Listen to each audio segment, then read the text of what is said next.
នៅក្នុងវីដេអូនេះខ្ញុំនឹងបង្ហាញពីវិធីនៅក្នុងការបង្កើត comment ផ្ញើសារចូល inbox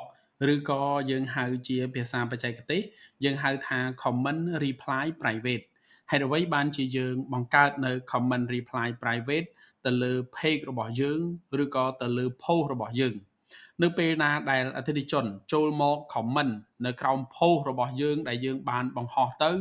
ឬក៏ post ណាមួយដែលយើង boost ចេញទៅរៀងរាល់ដែលអតិថិជនចូលមក comment ប្រព័ន្ធនឹងជួយតបនៅ comment automatic បន្ទាប់មកទៀតប្រព័ន្ធនឹងផ្ញើសារចូលទៅកាន់ប្រអប់សាររបស់អតិថិជនភ្លាមៗវាធ្វើឲ្យការឆ្លើយឆ្លងយើងជាមួយនឹងអតិថិជនមានភាពងាយស្រួលហើយនឹងរហ័សទាន់ចិត្តយើងចូលទៅមើលវិធីធ្វើទាំងអស់គ្នាជាដំបូងគឺយើងចូលមកកាន់ប្រព័ន្ធរបស់យើងមកបន្ទាប់មកទៀតខ្ញុំនឹងបង្ហាញពីវិធីធ្វើពីរចំណុចធំៗដែលបងប្អូននឹងត្រូវតែចូលទៅធ្វើបងប្អូនមកមើលនៅក្នុងចំណុច menu នេះនៅក្នុងចំណុច menu board manager នេះគឺជាចំណុចទី1ដែលយើងចូលទៅធ្វើហើយមួយទៀតគឺ comment manager បន្ទាប់ពីយើងធ្វើនៅក្នុង board manager រួចហើយយើងយកវាទៅដាក់នៅក្នុង comment manager ដើម្បីធ្វើឲ្យកើតនៅ auto reply comment អញ្ចឹងបងប្អូនទាំងអស់គ្នាចំពោះ board manager នេះគឺខ្ញុំមានបង្ហាញជាមេរៀនផ្សេងទៀតដើម្បីបង្ហាញបងប្អូននឹងលម្អិតនៅក្នុងការបង្កើតនៅ bot manager តែនៅក្នុងមេរៀននេះគឺខ្ញុំនឹងបង្ហាញបងប្អូនត្រួសដែលបងប្អូននឹងអាចយកទៅធ្វើបានតែបើមានចម្ងល់គឺខ្ញុំមានវីដេអូផ្សេងទៀតដើម្បីឲ្យបងប្អូនអាចចូលទៅសិក្សាហើយនឹងធ្វើបានអញ្ចឹងយើងចុចចូលទៅក្នុង bot manager ទាំងអស់គ្នាមកបន្ទាប់ពីខ្ញុំចុចចូល bot manager ហើយគឺ load នៅទំព័រ bot reply bot reply នេះគឺ menu reply ដំបូងគេគឺមានច្រើន menuនៅក្នុងការប្រើប្រាស់ក៏ប៉ុន្តែចំពោះការកំណត់ comment reply private នេះគឺយើងប្រើនៅត្រង់ចំណុច bot reply នេះបងប្អូនចូលមកមើលនៅខាងក្រោម create new floor នេះគឺអត់ទាន់មានអីទាំងអស់ប្រសិនបើបងប្អូនបានបង្កើតខ្លះហើយគឺវាមាននៅទិន្នន័យនៅក្នុង reference name នៅកន្លែងនេះក៏ប៉ុន្តែបើសិនជាបងប្អូនចូលមកថ្មីៗគឺអត់មានអីទាំងអស់អញ្ចឹងខ្ញុំចូលទៅបង្កើតជាមួយនឹងបងប្អូនចុចលើពាក្យថា create new floor បងប្អូនចុចលើនឹងមកបន្ទាប់ពីយើងចុច create new floor ហើយគឺនាំយើងមកកាន់នៅ start bot floor start bot floor នេះគឺជា bot chat ដែលយើងនឹងធ្វើឲ្យកើតនៅ auto chat ជាមួយនឹងអតិថិជនតម្រូវការរបស់យើងគឺយើងបង្កើតនៅ comment reply private មុននឹងខ្ញុំចូលទៅបង្កើតខ្ញុំនឹងបង្ហាញមុខងារត្រួសដើម្បីឲ្យបងប្អូនបានស្គាល់ start bot floor នេះគឺសម្រាប់ដាក់ចំណងជើងចំណែកឯ compute nick message នេះគឺសម្រាប់ដាក់ message ដែលនឹង load ទៅកាន់អតិថិជនហើយសម្រាប់ខាងលើនេះគឺជាប្រភេទ menu ក៏ប៉ុន្តែ menu នេះជាទូទៅគឺខ្ញុំអត់សូវប្រើទេខ្ញុំប្រើនេះខ្ញុំអូសមករួចខ្ញុំប្រើនេះ menu ដែលមាននៅក្នុងនេះស្រេចបន្ទាប់មកទៀតខាងឆ្វេងដៃនឹងបង្ហាញជា page របស់យើងហើយនឹងការចុច save ហើយនឹងការរៀបចំនៅ start bot floor របស់យើងអញ្ចឹងយើងចូលទៅបង្កើតទាំងអស់គ្នាវិធីនៅក្នុងការចូលទៅបង្កើតជាដំបូងគឺបងប្អូនត្រូវដាក់ឈ្មោះនៅក្នុង start bot floor របស់យើងជាមុនសិនចុចនៅលើនឹង2ដងមកចុចពឹកបន្ទាប់ពីយើងចុចនៅលើនឹង2ដងហើយយើងមកដាក់ឈ្មោះនៅ start bot floor របស់យើងហើយនៅក្នុងចំណុចនេះគឺមានមុខងារជាច្រើនដែលយើងត្រូវតែបំពេញក៏ប៉ុន្តែនៅក្នុងមេរៀននេះគឺខ្ញុំអត់បង្ហាញទេបងប្អូនអាចទៅរៀននៅមេរៀនផ្សេងទៀតដែលខ្ញុំនិយាយពីលម្អិតនៅ bot manager អញ្ចឹងយើងដាក់ចម្លងជើងមក comment ផ្ញើសារចូល inbox ឬប្រសិនបើបងប្អូនពូកែអង់គ្លេសស្រាប់ហើយបងប្អូនអាចសរសេរថា comment reply private អញ្ចឹងបងប្អូនអាចសរសេរជាភាសាអង់គ្លេសបានក៏ប៉ុន្តែនៅក្នុងមេរៀននេះគឺខ្ញុំអត់សរសេរជាភាសាអង់គ្លេសទេគឺខ្ញុំសរសេរជាភាសាខ្មែររួចជាភាសាអង់គ្លេស inbox ដើម្បីឲ្យបងប្អូនដែលមិនចេះជាភាសាអង់គ្លេសគឺអាចចូលមករៀនបានគឺនឹងឆាប់យល់បន្ទាប់មកទៀតយើងចុចលើពាក្យថា done ចុចលើនឹងមកបងប្អូននឹងឃើញចំណងជើងដែលខ្ញុំបានបង្កើតបន្តមកទៀតថាតើយើងចង់ផ្ញើសារឬក៏ផ្ញើ message បែបណាទៅកាន់អតិថិជននៅពេលដែលគាត់នឹងចូលមក comment អញ្ចឹងយើងអូសកន្លែងនេះមកបើសិនជាយើងចង់ផ្ញើជាអក្សរឲ្យបងប្អូនជ្រើសរើសពាក្យថា text បងប្អូនចុចនៅលើនឹងមកបន្តមកទៀតយើងចុចនៅលើនឹង2ដងបន្តមកទៀតនេះយើងត្រូវសរសេរ text សរសេរជាអក្សរអញ្ចឹងនៅក្នុងហ្នឹងគឺខ្ញុំបានត្រៀមជាអក្សរមកស្រាប់ហើយខ្ញុំនឹង copy ដាក់ត្មងទៅនេះគឺជាអក្សរដែលខ្ញុំបានត្រៀមស្រាប់ហើយខ្ញុំដាក់ថាសួស្តីបងខ្ញុំឃើញបង comment ទៅផ្ញើសារមកកាន់បងដោយផ្ទាល់បងចាប់អារម្មណ៍ចង់ប្រើប្រព័ន្ធត្រូវទេបងបើសិនជាបងប្អូនចង់ដាក់ emoji បងប្អូនអាចរើស emoji ដាក់បានអញ្ចឹងចំណុចនេះគឺខ្ញុំធ្វើតែប៉ុណ្្នឹងបានហើយបងប្អូនទាំងអស់គ្នារួចចុចលើពាក្យថា done នៅពេលដែលអតិថិជនចូលមក comment នៅក្នុង post របស់យើងមិនថា post ណាមួយក៏ដោយដែលយើងបានភ្ជាប់គឺវានឹងធ្វើការផ្ញើ message នេះចូល inbox របស់អតិថិជនដោយផ្ទាល់អញ្ចឹងនេះគឺវិធីនៅក្នុងការដាក់ជាអក្សរនៅក្នុងការតបទៅភ្ញៀវចុះបើសិនជាចង់ដាក់ជាសំឡេងវិញអញ្ចឹងបងប្អូនដូរអានេះមក ខ្ញុំនឹងដាក់ជាសំឡេងឲ្យបងប្អូនមើលខ្ញុំលុបអានេះមកវិធីគឺចុចមកខាងស្ដាំវា load delete រួចចុចលុបមកបន្តមកទៀតយើងទាញនៅត្រង់ចំណុច compute nick mistake ទាញមកពឺរួចយើងទៅជ្រើសយក audio ចុចនៅលើនឹងមករួចយើងចុចនៅលើនឹងពីរដងចុចមកពឹកនេះវាឲ្យយើងនឹងទាញសំឡេងជាអីគេជា AMR ឬក៏ MP3 ឬក៏ WAV ទាញយកមកដាក់3 file នេះគឺបងប្អូនដាក់ file មួយណាក៏បានដែរតែខ្ញុំដាក់ជា file MP3 ណាคลิกលើនេះមកបន្តមកទៀតខ្ញុំទៅយកសំឡេងដែលខ្ញុំបានត្រៀមរួចសំឡេងដែលខ្ញុំបានត្រៀមនេះខ្ញុំទាញសំឡេងមកដាក់អីបងប្អូនទាំងអស់គ្នារួចខ្ញុំចុចពាក្យថាដាន់នៅពេលដែលវាតប message ទៅកាន់អតិថិជនគឺវានឹងតបជាសំឡេងបែបនេះណាបងប្អូនទាំងអស់គ្នាអញ្ចឹងបន្តមកទៀតថាតើបងប្អូនចង់តអីទៅកាន់អតិថិជនតទៀតអញ្ចឹងសំឡេងនេះគឺនិយាយចប់គឺឲ្យចុចមើលវីដេអូខ្ញុំនឹងឲ្យអតិថិជនរបស់ខ្ញុំនឹងនៅពេលដែលចូលមកកាន់ page របស់ខ្ញុំគឺចូលមើលវីដេអូខ្ញុំដាក់វីដេអូមកវិធីដាក់វីដេអូគឺមាន2បែបវិធីទី1គឺយើងដាក់វីដេអូដែលយើងបានត្រៀមតែលើកលែងតែ file ហ្នឹងជា file ទូចមែនតើតែវីដេអូដែលខ្ញុំចង់ផ្ញើហ្នឹងគឺវារៀងវែងដែរប្រហែលជា2ទៅ3នាទីអញ្ចឹងខ្ញុំដាក់ media ខ្ញុំទៅយកវីដេអូហ្នឹងចេញពី Facebook មកខ្ញុំចុចលើហ្នឹងមកអានេះគឺ FB Media បានន័យថា Facebook Media រួច click លើនឹងពីរដងពឹកនេះវាឲ្យយើងនឹងយក link Facebook មកដាក់ការដែលទៅយក link Facebook មកដាក់ខ្ញុំចុចចូលទៅកាន់ page របស់ខ្ញុំសិននេះ page របស់ខ្ញុំចុចលើហ្នឹងពឹករួចវានាំខ្ញុំមកកាន់ page របស់ខ្ញុំនៅពេលដែលមកកាន់ page របស់ខ្ញុំហើយខ្ញុំចុចលើវីដេអូមកនេះខ្ញុំយកវីដេអូបងកិលទៅក្រោមរកវីដេអូនេះវីដេអូខ្ញុំមានហើយខ្ញុំចុចលើនឹងមកបន្តមកទៀតខ្ញុំ copy link នេះយកទៅដាក់នេះបងប្អូនទាំងអស់គ្នាឃើញ link ទេនេះបងប្អូនឃើញ link ទេចុចលើនឹងមករួចចុចមកខាងស្ដាំរួចយកពាក្យថា copy ចុចមកបន្តមកទៀតយើងត្រឡប់ថយក្រោយវិញមករួចយក link អំបញ្ញមិញហ្នឹងយកមកដាក់កន្លែងនេះដាក់កន្លែងនេះរួចចុចពាក្យថា paste ចុចមកឃើញទេចុចពាក្យថា paste បន្តមកទៀតខ្ញុំចុចលើពាក្យថា done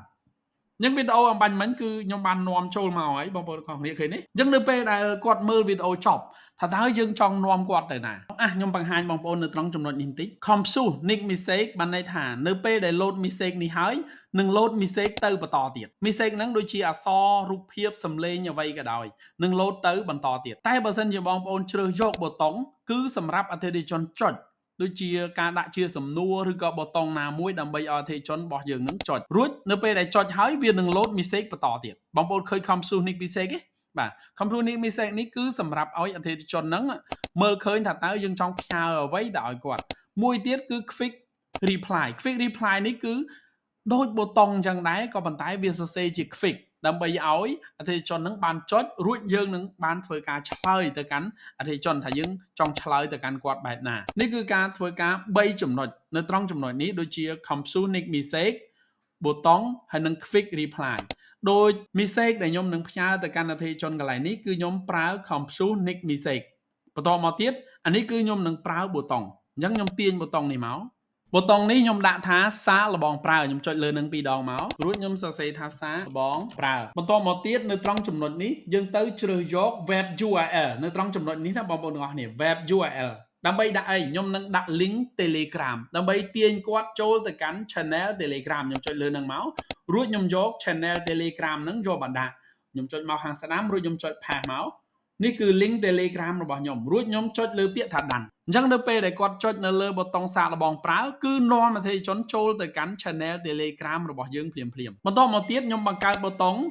ថ្មីខ្ញុំដាក់ថាចង់ដឹងតម្លៃបើសិនជាអតិថិជនខ្លះគឺគាត់អត់ទាន់ចង់សាកល្បងប្រើទេតែគាត់ចង់ដឹងតម្លៃសិនអញ្ចឹងខ្ញុំដាក់ប៊ូតុងចង់ដឹងតម្លៃខ្ញុំចុចនៅលើនឹង2ដងមកពឹកខ្ញុំសរសេរថាចង់ដឹងតម្លៃរួចខ្ញុំ select រួចខ្ញុំជ្រើសយកពាក្យថា send message ដើម្បីអីដើម្បីផ្ញើ message មួយទៀតទៅកាន់អតិថិជនជាវីដេអូខ្ញុំចុចនៅលើនឹងមកបន្តមកទៀតខ្ញុំចុចលើពាក្យថា done ខ្ញុំចុចមកចង់ដឹងតម្លៃហើយចង់ដឹងតម្លៃយើងបង្ហាញជាវីដេអូទៅឲ្យគាត់មើលខ្ញុំ tag ខ្ញុំជ្រើសយក Facebook Media ហេតុអ្វីខ្ញុំជ្រើសយក Facebook Media ដោយសារអីតម្លៃនោះគឺខ្ញុំបានយកទៅបង្ហោះនៅក្នុង Facebook ស្រាប់ហើយអញ្ចឹងខ្ញុំត្រូវទៅទាញពី Facebook ត្រឡប់មកវិញខ្ញុំ click នៅលើនឹង2ដងមកពឹកបន្តមកទៀតយើងទៅយក URL របស់ Facebook ហ្នឹងមកដាក់ខ្ញុំបិទសិនមករួចយើងរំកិលនេះតម្លៃខ្ញុំចុចលើនឹងមករួចទៅយើង click នៅលើ link URL របស់យើងមករួច copy បន្តមកទៀតខ្ញុំយក link URL ហ្នឹងមកដាក់រួចចុចពាក្យថា paste ខ្ញុំដាក់មកហើយបន្តមកទៀតខ្ញុំចុចពាក្យថា done បងប្អូននឹងឃើញបើសិនជាគាត់ចុចប៊ូតុងចង់ដឹងតម្លៃគឺផ្ញើតម្លៃឲ្យអតិថិជនបានមើលបន្តមកទៀតអ្វីដែលខ្ញុំបន្តដោយសាកល្បងប្រើខ្ញុំបន្តទៀតអញ្ចឹងនៅពេលដែលគាត់ឃើញតម្លៃគាត់ចង់ចូលទៅប្រើគាត់អាចជាចុចនៅលើពាក្យថាសាកល្បងប្រើអញ្ចឹងនាំគាត់ចូល channel Telegram ដូចគ្នាខ្ញុំចុចលើនឹង2ដងមកពឹកដាក់ថាសាកល្បងប្រើបន្តមកទៀតយក link URL នេះ web URL រួចខ្ញុំទៅ copy link Telegram channel របស់ខ្ញុំមកបន្តមកទៀតខ្ញុំយកមក paste កន្លែងនេះ paste មករួចចុចពាក្យថា done ចុចមកនេះបងប្អូននឹងឃើញ link Telegram ទេអូខេអញ្ចឹងខ្ញុំបង្កើតទៅប៉ុណ្ណឹងបើសិនជាបងប្អូនបង្កើតមានភាពសាមញ្ញច្រើនបងប្អូនអាចជាញែកវាបែបនេះណាញែកបែបនេះតែបើសិនជាបងប្អូនគិតថាបង្កើតទៅប៉ុណ្ណឹងទេបងប្អូននេះចុចកន្លែងនេះ rear rank ចុចលើនឹងមកវារៀបឲ្យយើងស្អាតដែរបន្តមកទៀតរឿងដែលបងប្អូនកុំឲ្យភ្លេចបន្ទាប់ពីបងប្អូនបានបង្កើតហើយនោះចុចលើពាក្យថា save ចុចមកពឹបរួចវា save ឲ្យបងប្អូនទាំងអស់គ្នាចំណុចនៅក្នុងការបង្កើតនៅ board manager គឺយើងបានបង្កើតរួចរាល់ហើយយើងត្រឡប់ថយក្រោយវិញយើងទៅមើលនេះគឺចំណុចនៅក្នុងការបង្កើត board manager បន្ទាប់ពីយើង save វានឹង load នៅក្នុងទំព័រនេះខ្ញុំចុច refresh មកបន្ទាប់ពីខ្ញុំចុច refresh ហើយបងប្អូននឹងឃើញ comment ផ្ញើសារចូល inbox បន្តមកទៀតយើងថយក្រោយមកវិញនេះចុចបញ្ជ្រួយនេះមកចំណុចដែលយើងត្រូវតែទៅធ្វើបន្តគឺ comment manager ចុចនៅលើ comment manager មកបន្តមកទៀតយើងទៅចុចនៅត្រង់ចំណុច automation campaign ណាចុចនៅលើហ្នឹងឬចុចនៅ detail នេះក៏បានដែរចុចនៅលើហ្នឹងហើយនឹងនាំយើងមកកាន់ទំព័រដែលយើងនឹងបង្កើតនៅ comment គ្រប់ post ទាំងអស់ដោយនៅក្នុងការបង្ហាញពីវិធីភ្ជាប់ comment reply private នេះគឺខ្ញុំនឹងភ្ជាប់បែប full page បានន័យថាពេញមួយ page ឲ្យតែយើងមានការបង្ហោះមិនថារូបភាពវីដេអូឬក៏សរសេរជាអត្ថបទអីក៏ដោយឲ្យតែមានអ្នក comment គឺវានឹងតបទៅកាន់អតិថិជនភ្លាមមិនថាទៅលើ post ណាមួយក៏ដោយតែបើសិនជាបងប្អូនចង់ដាក់ទៅលើ post ទៅតាម post នីមួយគឺខ្ញុំនឹងមានវីដេអូផ្សេងទៀតនឹងបង្ហាញបងប្អូនថាតើដូច post នេះយើងដាក់យ៉ាងម៉េច post នេះយើងដាក់យ៉ាងម៉េច post នេះយើងដាក់យ៉ាងម៉េចតែនៅក្នុងវីដេអូនេះគឺខ្ញុំនឹងដាក់គ្រប់ post តែម្ដងយើងចុចនៅលើពាក្យថា enable full page reply ចុចនៅលើនឹងមកបន្ទាប់ពីយើងចុចនៅលើនឹងហើយបងប្អូននឹងឃើញទំព័រនេះបងប្អូនបើសិនជាបងប្អូនចង់ឲ្យវាតបរាល់អតិថិជន comment មិនថា comment លើកទី1លើកទី2នៅលើ post ដដែលវានឹងតបគ្រប់ post បងប្អូនគ្រីសមកតែបើសិនជាបងប្អូនចង់ឲ្យគាត់ comment រួចវា reply ត្រឹមតែមួយដងគត់ឲ្យបងប្អូននឹងបិទអាហ្នឹងណាសម្រាប់ខ្ញុំគឺចង់ឲ្យ reply តែម្ដងគត់អញ្ចឹងខ្ញុំបិទបន្តមកទៀតខ្ញុំនឹងតប reply comment នៅក្រោម comment ហើយនឹងឲ្យចុច like នៅពេលដែលអតិថិជន comment ហើយបន្តមកទៀតបងប្អូនមកមើលនៅត្រង់3ចំណុចនេះ3ចំណុចនេះឲ្យបងប្អូនគ្រីសនៅត្រង់ចំណុច generic message for all បងប្អូនគ្រីសនៅចំកណ្ដាលនេះមកណាបន្តមកទៀតបងប្អូននឹងឃើញវាឲ្យយើងដាក់ចំណងជើង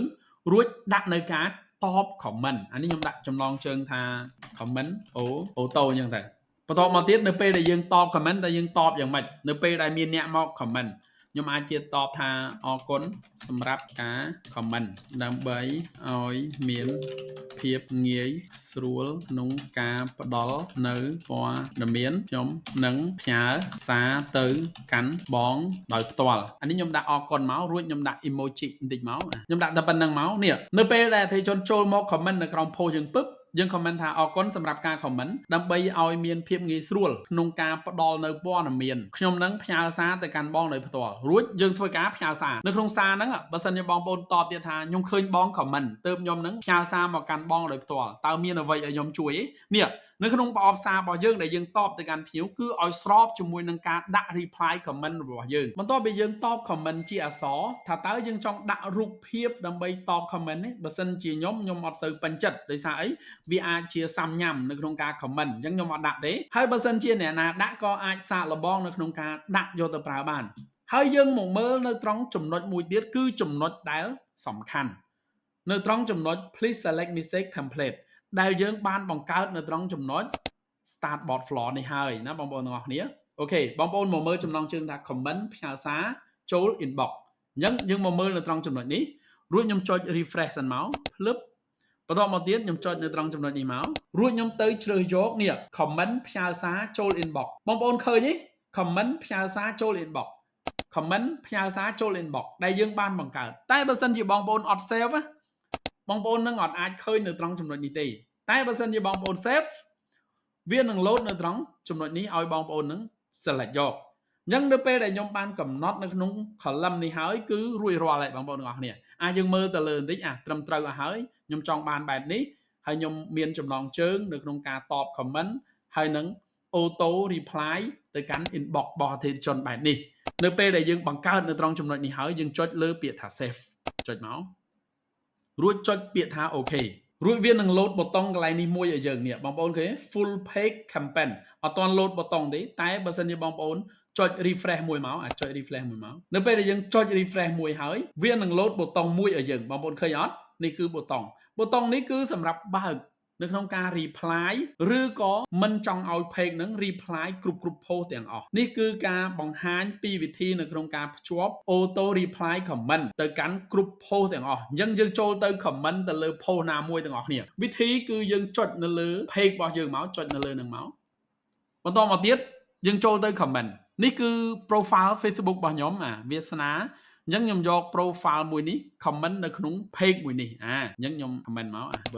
very good រួចចុចផ្សាយមកយើងរងចាំមិនលើសពី15វិទៅ30វិវានឹង reply មកយើងភ្លាមបន្តមកទៀតវានឹង reply comment នៅត្រង់ចំណុចនេះដូចគ្នាអូខេបងប្អូនទាំងអស់គ្នាយើងចាំមើលទាំងអស់គ្នាប្រសិនបើអត់មានការឆ្លើយឆ្លង comment ទេវាអាចជាខុសបច្ចេកទេសណាមួយបងប្អូនឃើញទេគឺមានការឆ្លើយឆ្លងមកយើងភ្លាមនៅពេលដែលយើងនឹងបានធ្វើការ comment រួច page របស់យើងគឺបានផ្ញើ message មកកាន់យើងដោយផ្ទាល់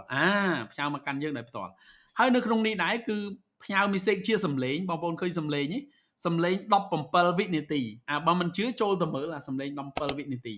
នេះគឺសំឡេង17វិនាទីបន្ទាប់មកទៀតនៅពេលដែលយើងជ្រើសយក Compsu Nick Message គឺផ្ញើវីដេអូនេះមកគូគ្នានេះមកគូគ្នាហើយđâyផ្ញើវីដេអូនេះមកគូគ្នាដោយសារអីយើងយក Compsu Nick Message នេះបងប្អូនផ្ញើវីដេអូហ្នឹងមកគូគ្នាបន្ទាប់មកទៀតមាន2ប៊ូតុងប៊ូតុងទី1គឺសាកល្បងប្រើប៊ូតុងទី2គឺចង់ដឹងតម្លៃយើងចូលទៅមើលនេះ2ប៊ូតុងទី1សាកល្បងប្រើបើសិនជាយើងចុចលើពាក្យថាសាកល្បងប្រើគឺវានាំយើងចូលទៅកាន់ Channel Telegram ខ្ញុំនឹងចុចឲ្យបងប្អូនមើលចុចមកសាកល្បងប្រើនាំយើងមកកាន់ Telegram Automatic នេះបងប្អូនទាំងអស់គ្នាហើយបើសិនជាបងប្អូនចង់ចុចចូល Telegram បងប្អូនគ្រាន់តែចុចលើ View in Telegram មកគឺនាំបងប្អូននឹងចូលទៅកាន់ Channel Telegram ហើយបន្ទាប់មកទៀតបើសិនជាបងប្អូនចុចចង់ដឹងតម្លៃយើងចូលទៅមើលកន្លែង Start Bot Floor ដែលយើងបានបង្កើតនេះចង់ដឹងតម្លៃ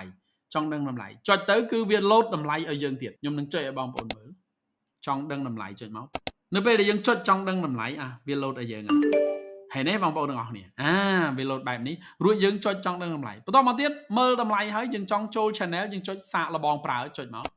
វាក៏នាំយើងទៅកាន់ Telegram ទៀតបងប្អូនឃើញនេះបន្តមកយើងមកមើលថាតើការ reply comment ហ្នឹង reply យ៉ាងដូចម្ដេចឬក៏តបមកវិញហ្នឹងយ៉ាងដូចម្ដេចយើងចុចចូលទៅមើលទាំងអស់គ្នាខ្ញុំចុច refresh page មកបន្តមកទៀតយើងចូលទៅមើលនៅត្រង់ចំណុចដែលយើងនឹង comment បន្ទាប់ពីយើងបាន comment very good មកគឺមានការតបនៅ comment អរគុណសម្រាប់ការ comment ដើម្បីឲ្យមានភាពងាយស្រួលនៅក្នុងការផ្ដល់ព័ត៌មានខ្ញុំនឹងផ្ញើសារទៅកាន់បងដោយផ្ទាល់ហើយនៅក្នុង comment នេះដែរគឺមានការចុច like automatic ទៅកាន់អ្នកណាដែលបាន comment នៅក្រោម post របស់យើងអូខេបងប្អូនទាំងអស់គ្នានេះគឺជាវិធីនៅក្នុងការបង្កើតនៅ comment reply private ហើយចំពោះការបង្កើតនៅ bot manager នៅត្រង់ចំណុចនេះគឺបងប្អូនអាចចូលទៅរៀននៅមេរៀនលម្អិតដែលខ្ញុំនឹងបានបង្ហាញយ៉ាងលម្អិតដើម្បីឲ្យបងប្អូនមានចំណេះដឹងនៅក្នុងការប្រើប្រាស់ bot manager ឲ្យមានប្រសិទ្ធភាពនៅក្នុងនេះគឺខ្ញុំអត់បានបង្ហាញលម្អិតទេដើម្បីកុំឲ្យវីដេអូនេះវែងគ្រាន់តែបងប្អូនចុចតាមខ្ញុំបង្ហាញមួយដំណាក់កាលទៅមួយដំណាក់កាលក៏បងប្អូនអាចភ្ជាប់ពីវិធី comment reply private នេះបានដោយជោគជ័យ